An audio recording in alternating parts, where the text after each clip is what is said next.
అలాగే ఆడవాళ్ళు చెప్పులు ధరించేటప్పుడు కూడా కొన్ని సూచనలు పాటించాలి. చాలామంది ఆడవాళ్ళు పింక్ కలర్ చెప్పులు వేసుకుంటూ ఉంటారు. అసలు పింక్ కలర్ చెప్పులు ఆడవాళ్ళు ధరించకూడదు. Green colour, pink colour, red colour ఇలాంటి చెప్పులు ఆడవాళ్ళు ధరిస్తే లక్ష్మీ కటాక్షం అనేది తగ్గిపోతుంది.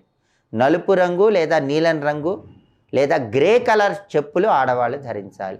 అలాంటివి ధరిస్తేనే దరిద్ర దేవత వెళ్ళిపోతుంది. లక్ష్మీ కటాక్షానికి ప్రతి ఒక్కరూ సులభంగా పాత్రలు కావచ్చు. అలాగే చెప్పుల స్టాండ్ అనేది ఎప్పుడూ కూడా మీ మెయిన్ ఎంట్రన్స్కి ఎదురుగా లేకుండా చూసుకోవాలి. ఈ నియమం తప్పకుండా పాటించాలి. చెప్పుల స్టాండ్ మెయిన్ ఎంట్రన్స్కి ఎదురుగా ఉంటే మాత్రం దరిద్ర దేవత ఇంట్లోకి ప్రవేశించి తిష్ట వేసుకొని కూర్చుంటుంది. చెప్పుల స్టాండ్ ఎప్పుడు సైడ్కు ఉండేలాగా చూసుకోండి. అలాగే అదృష్టం కలిసి రావాలంటే, ఇంట్లో ఉన్న దరిద్ర దేవత వెళ్ళిపోవాలంటే ఒక గాజు బౌల్లో దొడ్డుప్పు పోసి బాత్రూంలో నైరుతి దిక్కులో ఉంచండి. అసలు